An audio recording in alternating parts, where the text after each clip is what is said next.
Agora é hora da gente falar com ele, Guga Almeida. Muito bom dia, Guga. Ótima quarta-feira para você. Bem-vindo aqui ao BMC Pre-Market. Sempre um prazer falar contigo.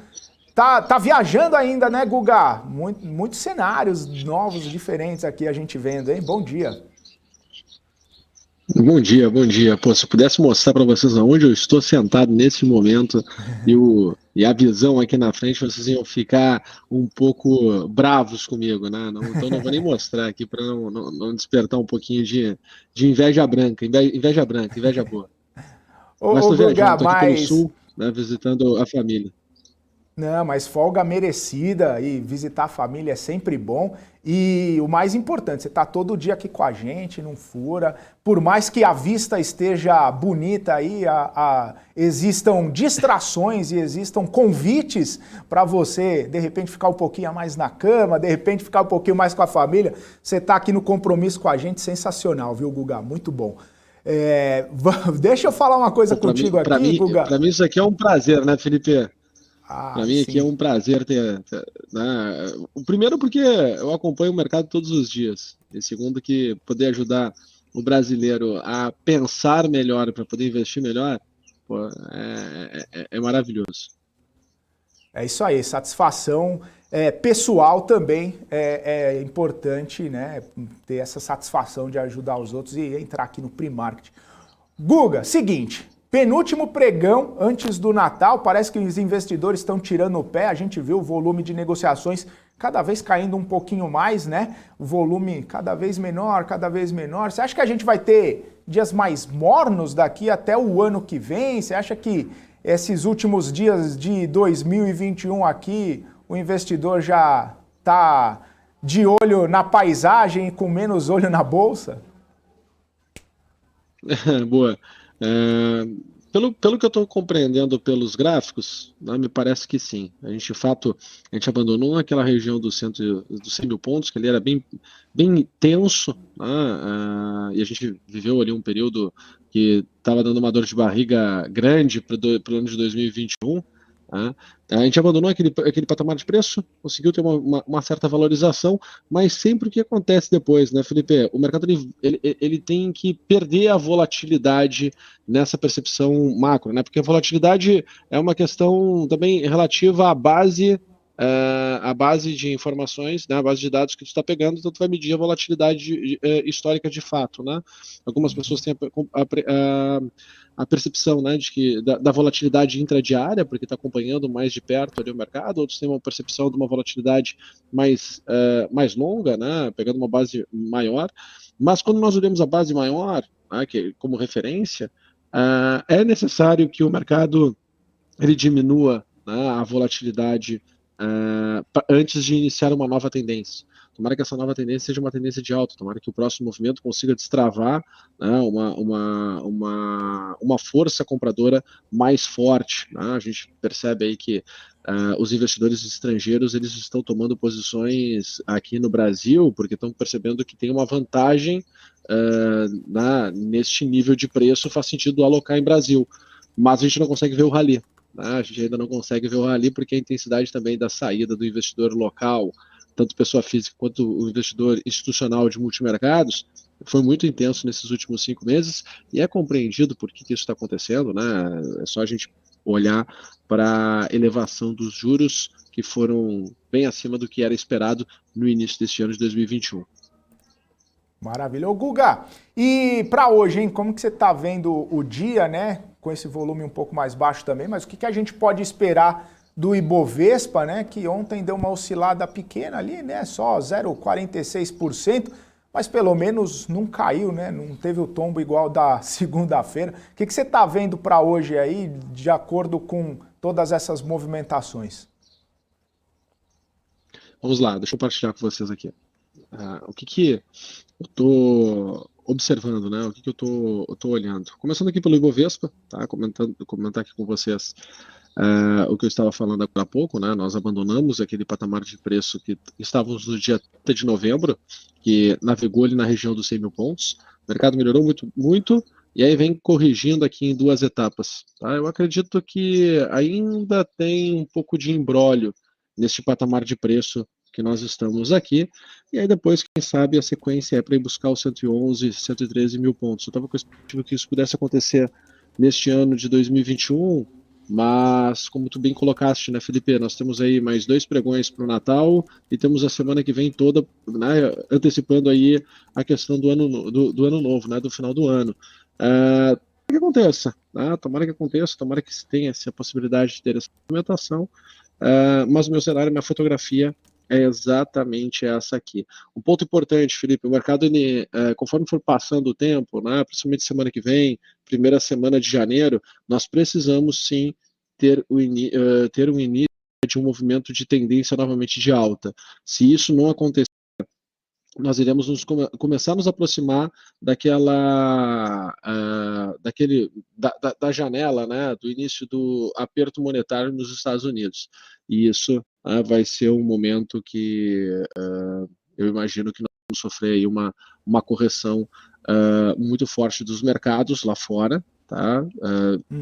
Que pode acontecer ou em preço ou em tempo, tá? Então, se for em preço, fica desvalorizados os ativos e aí a gente tem, né, um aumento de volatilidade, um repique mais alto e janelas de oportunidade para se comprar, ou seja, se houver uma correção muito intensa, muito rápida, muito forte, ou em tempo, né, fica muito tempo lateralizado, aí com um mercado mais morno, um mercado mais travado, um mercado mais chato, que traz poucas emoções para nós investidores. Mas para hoje, Felipe, até para completar aqui a tua pergunta, né, o que eu estou vendo é esse cenário aqui. Eu estou pegando uma janela de dados bem mais curta, tá? Olhando aqui para o dia 17 de dezembro para cá, tá? Então, olhando aqui para o dia 17 de dezembro e para o dia 20 de dezembro, ou seja, olhando para sexta-feira passada e para segunda-feira dessa semana, e eu consigo fazer todas as minhas projeções em cima dessas 2 janelas, tá? Que está marcada aqui. A minha projeção de alta ela é em cima dessa base que está aqui marcada em vermelho. Tá? Então, eu consigo enxergar um movimento potencial para ir buscar o 108.200 até 108.900. Eu acho que é para cá que vale a pena. Tá? Isso faz com que tu tenha uma exposição menor, mesmo intradiária, tu consiga ter uma exposição financeira menor para bater uma meta financeira, né, que faça sentido aí para a cabeça dos investidores. Tá?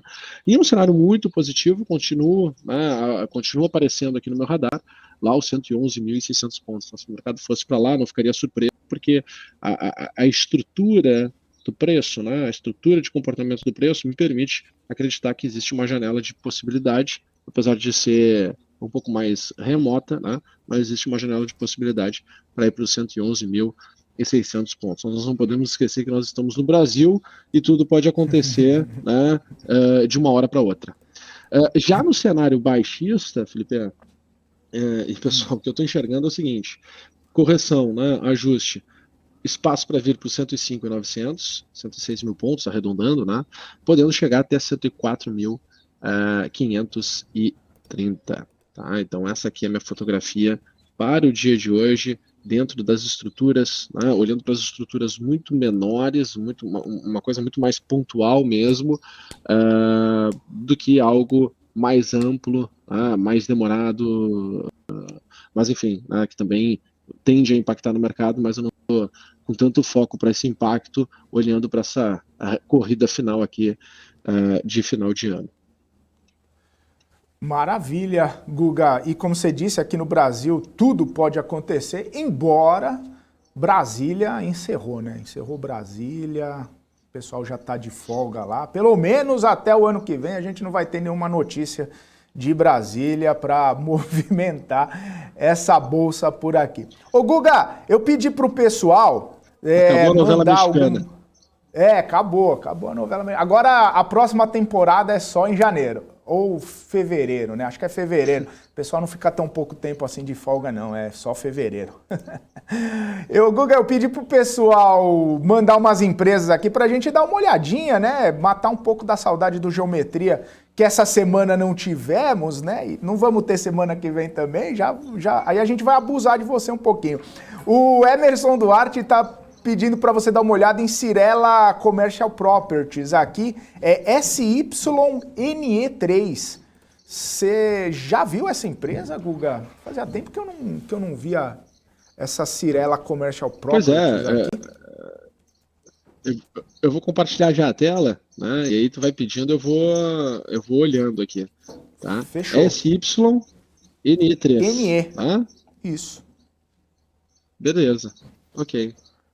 Bom, o que nós tivemos aqui? Interessante, né? Para nós analisarmos, entendermos. Deixa eu puxar um pouco mais, um pouco de novo, né? Os conceitos da geometria. Então, é importante que o pessoal entenda, né, que a última etapa de queda, né, de um ciclo, aqui nós temos um M. Então, essa perna aqui do ciclo, ela é a perna de referência para podermos medir as projeções de alta. Tá? Então, ela serve como referência. O mercado ele foi até o nível de 2.0, certo? E não conseguiu se manter. Né? A gente sofreu aqui uma desvalorização intensa, já estava aqui num patamar de uma estrutura de expansão, tá? E aí sofre uma desvalorização intensa. É interessante, né? Porque isso tudo aqui se mostra como de fato foi, né? Um exagero de variação, né, no preço. Então, esse exagero também se teve aqui uma estrutura em ABCD, né, na mesma direção da tendência. Então, se teve um exagero, não é à toa que quando volta, né, quando tem um retorno muito forte. Tá? Então, tu percebe que o participante que fez esse estímulo, né, o fato do mercado não continuar entregando, né, a mesma performance que vinha entregando antes, aciona, né, o stop e o stop generalizado do mercado, e aí inverte a direção, inverte a tendência. O que eu consigo enxergar aqui é que pelo menos vai voltar aqui para 5,65, tá? Eu acho que o lugar que dá para começar a olhar, para ver se o preço começa a reagir, para entender se de fato, né, não vai mais para baixo, é ali a região de 5,65, depois a região de 5,30, depois a região de 4,60, né, e assim por diante. Então, vamos ver o quão intenso vai ser essa resposta aqui para baixo. E para procurar um ponto de compra, o que nós precisamos? Né? Nós precisamos aqui primeiro de uma situação onde o mercado, né, ele mostre, opa, houve um exagero, absorveu uma diminuição da volatilidade, e aí sim tu cria um contexto, um cenário positivo para se pensar em tomar uma posição, tomar risco novamente. Né? Mas por hora, tu teve ali uma estrutura de expansão encerrada, né? Uma estrutura de expansão aqui encerrada, outras estruturas também foram encerradas aqui para trás, tá? Que dá para medir tranquilo e compreender, mas estrategicamente não tem o que fazer, não tem posição a ser tomada por hora aqui neste ativo. Guga, o Cláudio tá pedindo para você dar uma olhadinha em VEG. Vale?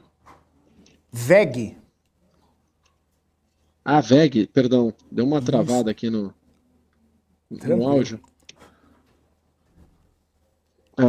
Vamos lá, né? VEG.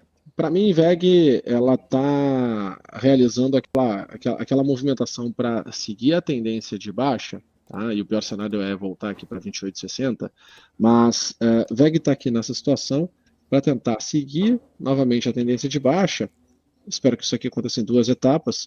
Isso vai diminuir a volatilidade, e aí sim vai ter um contexto interessante para buscar a compra. Então, está muito mais próximo de um nível de compra, mas ainda não terminou, né, toda a sua movimentação. O que dá para nós esperarmos, já conseguimos criar as projeções para a VEG, tá? Nós já conseguimos criar as projeções para a VEG. Então, as projeções para a VEG, depois quando o mercado começar a subir novamente, são, né, 38,65, tá, o primeiro nível, 38,65 a 39,65, tá, a região a ser superada. E aí depois, R$ 48,00, 47,95, tá, é o nível que eu consigo enxergar.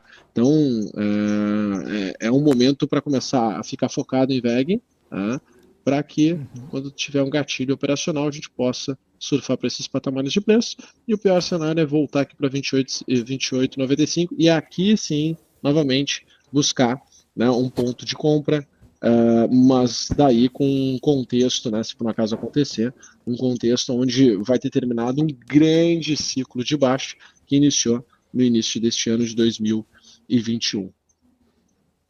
Beleza. Guga, só para a gente encerrar então, o Geraldo pediu para você dar uma olhadinha em Anima.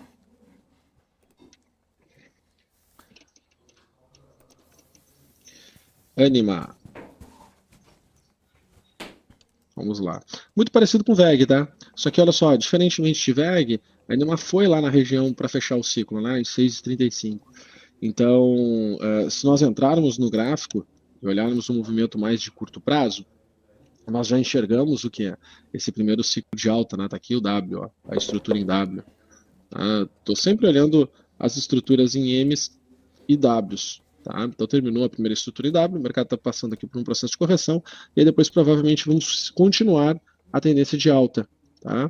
Então, Anima, eu consigo projetar, ó, nós estamos bem na região de 88,6. Tá? Eu consigo fazer a projeção de Anima agora para que nós possamos ver ela, quem sabe, lá na região de R$ 12,35. Tá? Acho que tem total condições de voltar para esse patamar de preço. É legal quando nós olhamos para trás, né? Olhar aqui para o histórico dela. Foi um nível de preço que no final do ano passado, no final de 2020, Anima trabalhou nesse patamar de preço, né? Então é totalmente possível nós vermos, né, no próximo rally de alta o preço do ativo voltar lá para cima. Tá? Sempre com muita estratégia, sempre com critério claro e objetivo para estar comprado ou não estar comprado, tá? Porque uma coisa é tu analisar e enxergar uma força potencial, a outra coisa é de fato, né, o mercado conseguir se desenvolver e trabalhar para aquela direção. Né? Eu acho que o pensamento ele tem que ser bem robusto, não pode ser um pensamento frágil, onde imagina que a análise ela é a verdade absoluta e o mercado estaria errado. Não, pelo contrário, o mercado nunca está errado, o mercado está certo dentro do contexto. O que pode acontecer é uma mudança de percepção, né, do mercado, e daí destravar valor e buscar um outro patamar e trazer uma bela de uma rentabilidade para todo mundo que está acompanhando, criando tese e confiando na sua tese, né, entendendo que é uma tese, não é uma verdade. Sim, exatamente. Valeu então, Guga. Obrigado aí por mais um dia. Ótima quarta para você. Aproveite aí o cenário, aproveite a vista e bons negócios ao longo de hoje. Amanhã tamo junto de novo, hein? Abraço. Com certeza. Um grande abraço, pessoal. Valeu, bons negócios.